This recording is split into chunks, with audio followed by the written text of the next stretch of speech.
it really puts into focus, because freedom of speech is one of the foundational um, tenets of American democracy. And this kind of really puts that into focus. The idea that um, you put, when the ideas are out there plainly for everyone to see, um, generally the best ideas are the ones that win. It's like, and for a long time, like, it's like ideas have always been highly controlled in the political sphere. The people let on what they want you to hear, but what they're not telling you is what's important. So someone who can come in and make people tell you what they really think in the political sphere is been a much needed breath of fresh air. And I think, sorry, go for it. And we're talking about, like, one thing too is we've spent some time talking up Trump, and one thing I want to say is it's not necessarily because Trump is like the best leader president we could possibly have, kind of a thing. No. There's his ideas don't represent, I think, what American conservatism is all about, and his ideas certainly don't necessarily represent what, like, don't fully represent what, like, a biblical sort of conservative viewpoint should be. He's said a lot of things over the years and done a lot of things that that aren't, what you would call good. But what I think is really important is the skills that he does have put us on track to be just better in the future. Because now that we have somebody who is, plain spoken, who can connect with ordinary people, who can get the established politicians to out themselves for who they really are, it's sort of emboldened a lot of people who can carry the torch forward in a better way than Trump can, I think, in the future. And that's where I think it was truly important for Trump to be elected when he was. We were kind of at a turning point, in our history as a nation, and we really needed something to get us back on the right track. Right. And so now that thing has happened, now you have people like J.D. Vance, who I didn't even know existed before this. But, like, you listen to him, like, tear into reporters, tear into politicians, and it's Zelensky. It's like, and more than just Zelensky, like him addressing the World Economic Forum and just, like, going to town is, like, on how bad Europe has strayed from what should be universal Western values like freedom of speech, and it's like now, like, he's inspired a whole group of people who would not normally have had a way into the political system.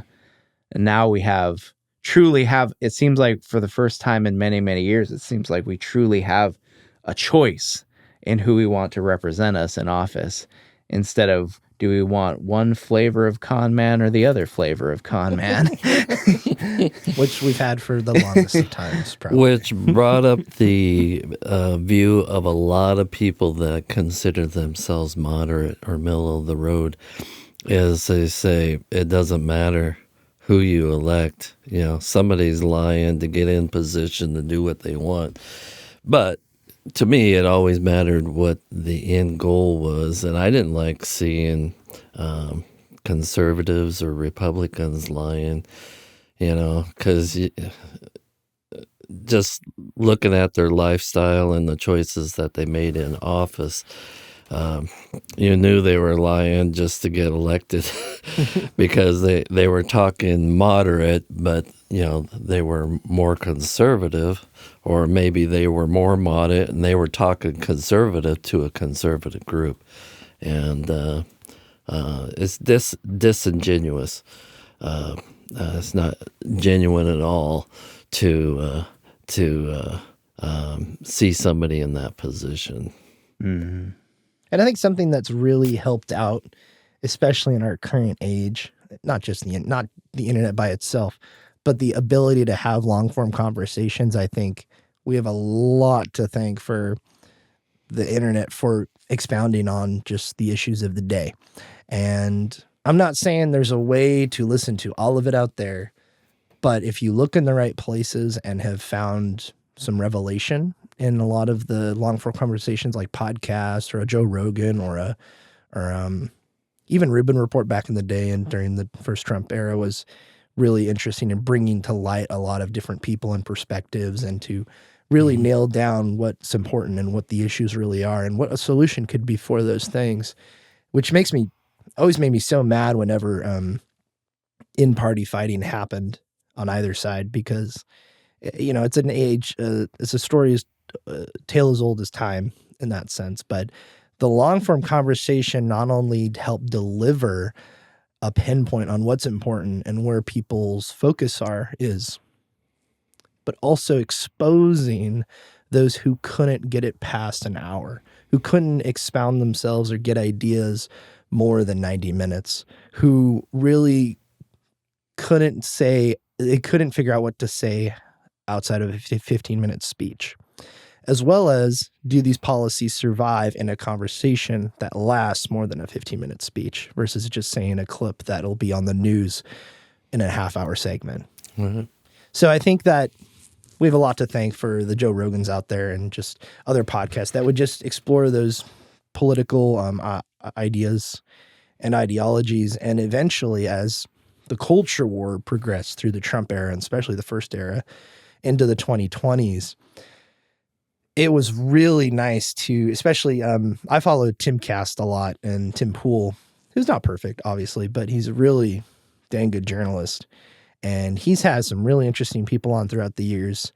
And that's how I found out about Vivek, Kash Patel, quite a other few people. Tulsi Gabbard was on Joe Rogan, and a lot of other people that are now in the administration. And these people started having conversations back during Trump's first term and during Biden's, the last term, of presidency.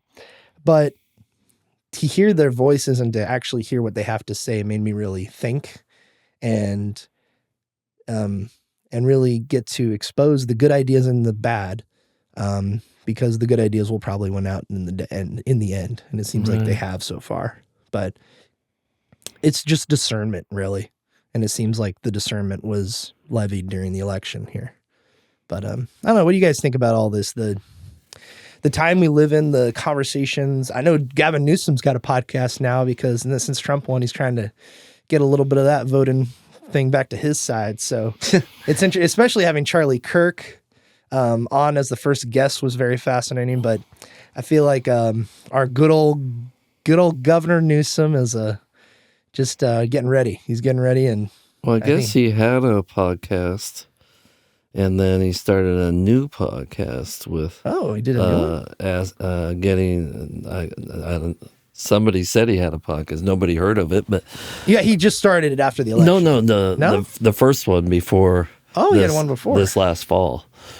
Yeah, but I didn't know that until somebody brought that up. But the word progressive is really applicable to the liberal movement, because if they don't keep moving to the left, then they're not progressive. They're not progressing in that direction. And they have a goal to change the country to something that it is right now. And the word progressive, I was I thought that's really a deceptive term until I saw the results of progressivism. And because that's why they're really fighting now, the Democratic Party, to stay in the same direction and not go back to the center. That's retreat for them. Mm-hmm. They have to go progressively to the left to stay in the same motion they've been going for like 40 years. Yeah, it's so interesting how seeing the evolution of the term progressive over the years, because it's been used to describe very different people. Because back in the day, you had Theodore Roosevelt was was self-described as a progressive. I love looking up stuff about Theodore Roosevelt. It's hilarious. It's so And amazing. while, of course, I'm not saying that Theodore Roosevelt was necessarily, perfectly aligned with modern conservative values either. Is very different than the kind of people that term applies to nowadays. Right. So, well, he started a lot of motion where government was the answer to every problem. And that's what progressive is going to, is a totally socialistic and eventually, if they have to, Marxist way of governing, because they think people are too stupid to know what is really going on. And they have to insert their ideology and their way of doing things because they believe that they are a higher class that needs to rule over a common class. yeah, which is really funny because a lot of people with those ideas are themselves being played by forces beyond their understanding. Right. The term I hear a lot, which I think is really applicable to these types of people, is useful idiots. And you see this time and time again. You have this class of this sort of intelligentsia, this young, college-aged, educated sort of people, really pushing a Marxist or a socialist kind of movement. And then when the actual communist revolution happens, those are the first people to get lined up against the wall and shot. And it's really sad to see. It's sad to see in a sense because they never see it coming. Right. They're being played by forces beyond their control. Right, which gets us back to democracy. You mentioned democracy. That United States intent of the government is not a pure democracy. It's a representative republic. And unfortunately, it hasn't been taught a lot that we're taking the responsibility we were given to vote for people to represent us. And that sets things into motion where we basically have some control over what happens in government, but we're putting a lot of trust in the people that are representatives because we're actually telling them what to do with our lives. And that's a big responsibility. Well, I think that's kind of the thing with any government. And one thing I will say is I hear this a lot. It's like the United States isn't a democracy; it's a republic. And well, that's true. That's true Technically in a speaking. certain limited sense. Yeah. I don't think it's very useful because a representative republic is like because democracy is kind of like an overarching concept. People think of democracy in terms of like mob rule, and so Pure democracy, unfiltered democracy. which isn't. I mean, so when you hear people talking about it as like democracy is authoritarianism going the speed limit and all phrases like that, they're talking about a model of. They're talking about a very specific kind of governance where enough voices are raised about a particular issue or set of issues, and one guy comes in and says, "Give me the power and I'll fix everything," and they give him the power, and then he, takes control, and you end up with a totalitarian dictatorship. Right. And so I see that a lot where people are like trying to like, every time someone connects the United States government to the word democracy, they're like, "Oh no, don't do that. Don't do that. We're not a democracy." And I get it. We don't want that kind of democracy in this country. It's called the mobocracy. Yeah, we don't want that in this country. Right. But also, it kind of like muddies up the waters in political conversation. It's getting down to defining terms. Yeah. Because where we're in a state where we can put a petition on the ballot and it becomes law is closer to pure democracy than states that just send representatives and don't have that petition mode to have influence on government and what they can do. The whole idea behind the government was to establish law so people can be free to live their lives. But it's morphed into, we're here to control you because you're too stupid. The whole idea of socialism, you're too stupid to make decisions for yourself, so we have to make decisions for you. And it's kind of irritating to me, but yeah, and that's the thing too, is people like the type of government that the United States requires a lot of responsibility from the people who are the ones being governed. Right. And that's kind of the we've been kind of reaping the consequences of that, I think, for a while, because people have been lax in their responsibilities. They've allowed themselves to, they've allowed themselves to sort of slip back into the mode of, if I have a concern, I just need to make sure the government knows what my concern is so they can fix it and they can take care of it. I hand the person who says they'll take care of me the reins of power, and then they do it. And so we've been kind of reaping the rewards of that for a while. I think a lot of people have got into the political system that shouldn't have been in there in the first place, and it's because people were lax about who they elected, and what they were willing to tolerate, and all that kind of a thing.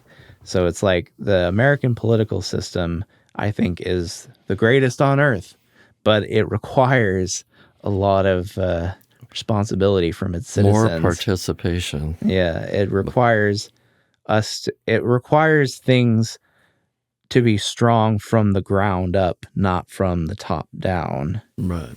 And so if the foundation is weak, things at the top are going to be corrupt. And so now we've gotten to a point where enough people have woken up. They've gotten woke. Oh, you did it. You said it. Enough Double people have entendre. enough kind of people have sort of woken up to that that I think we have a real opportunity to reverse the damage that's been done. Right. Well, the big problem is bureaucracy, that unelected people are hired to make decisions for us. And it's even out of the realm of our influence now, because the elected people don't even know what the bureaucracy is doing. Or if they do know what they're doing, they're trying to hide it because they got an agenda they're doing through uh, uh, employed people by the government. Mm. And kind of distasteful to me, because I'm in the construction and building industry from the standpoint. I've done a lot of building, but I've also I do plans all the time that have to go to the government to be approved. There's part of a bureaucracy that says, well, they're law enforcement basically, and they say this is the law, and this is what you drew. We think you should add this to the plans, and but the regulation behind California building industry, there's like 11 code books, and each code book is like 7 to 1,000 pages long, and I don't know. It might even be bigger than the IRS law, but it's crazy, because no way any one person could grasp all of that and say this is a definitive answer. Through application, you actually are able to basically, okay, this pretty much works out for everybody. We're going to do it this way. And you learn that over time. And I've been in it for 47 years in the architectural end of things. And it's really added the cost to building a house, because there's so much regulation and hoops you got to jump through, mandated requirements that probably make a house close to almost double what it should cost to build. There should be law, there should be reason, there should be a standard, but that law should be okay. Like if somebody's building a spec house, and it's here to protect the people. Laws are here to protect people, right? There should be a standard and say, okay, let's have like 4 tiers of houses. And if this house doesn't meet any of them, it's a lesser value house than if it meets California's tier 1 house. And that's the way it should be. Like the energy requirements, which is one of the 11 building codes, in itself adds so much cost to it. It's crazy. Mandated solar panels and insulation and all that. Yeah. Do you want to know how many permits they've given out since the Palisade fires down in Southern California? Probably about 100. Ooh, 23 permits. Oh, 23 permits in the last 100 days since. Well, we saw that fires. through the campfire in Paradise. Yep, that too. That and took years. By the time FEMA comes in and verifies that everything is safe and legal, and then the county or city, And whatever rare? jurisdiction you're sorry, dealing that's with, too late. is saying, okay, we got to be cautious, and the government's on our back to do this or not to do this. Yeah, most people couldn't get a permit within a year. Yeah, it's crazy here in the state. And that's the thing too, is a lot of what you see is like, it's so dressed up in like, oh, we just, it's all about public safety. But it's like when you actually look at the regulations that are in place for things like building and whatnot, it's not, they're not doing it for the benefit and protection of people who are building houses or buying houses or living in houses. They're doing it they're doing it to add complexity to it, so that you got to pay these people money to make sure that you're not running afoul of these complex regulations that no one person could possibly comprehend. And there's another component that's almost as strong as the financial incentive for bureaucracy to bring money into their division of the government, and that's control. The bureaucracy, by definition, is an agency based, it feeds on control, because they're important, and you can't live without me. Mm-hmm. And I'm going to exact control of your life to make sure that you always need me. So it's an employment, what's it called? Guaranteed job safety, job security, job security. Yep. And it's the higher ups and the bureaucracy is about bringing money to support that agency to keep it alive and growing. Bureaucracy, by definition, also always has to progress in growing. That's what you see too with like our military budget is insane. And part of the reason why it's so insane is because all these, I have some coworkers and some people I know who were in the military, and the kind of stuff, the stories I hear of them like throwing ammunition, like literal big old pallets full of like truck tires and ammo and fuel and whatever else you can think of, just like throwing them off boats, getting rid of them, just wasting enormous quantities of resources. And the reason why? And the reason why they do that is to keep their budget up. If they keep their budget up, then they know they'll have that money for next year. Right. If it turns out that they didn't use everything that their budget allowed for, then what they're budgeted for next year goes down. And so there's an incentive to keep the budget up as high as possible so that you know you're going to have enough money to do what you need to do. And it just feeds into more and more and more and more waste. Right. Because there's never any point in the process where somebody says, well, we got to cut down on this, and this, and this to make things more sustainable, to make things more workable, make things more efficient. Right. No, all that goes out the window in the name of keeping the budget as big as possible. Right. If they knew, hey, the budget was 20% less this year because we didn't use all this stuff, and they knew, okay, we can get that full budget next year if we need it, but the incentive is crazy, but hopefully it's changing in the right direction. Yeah, that's the thing too, is like when you like things are like the government prioritizes efficiency, but in name only. Right. It needs to be merit based. They put on the air of being concerned about efficiency, but they're really not, which leads to all sorts of excesses. Right. Because people are just trying to find ways to game the system to make sure that they have the money keeps flowing in, Right.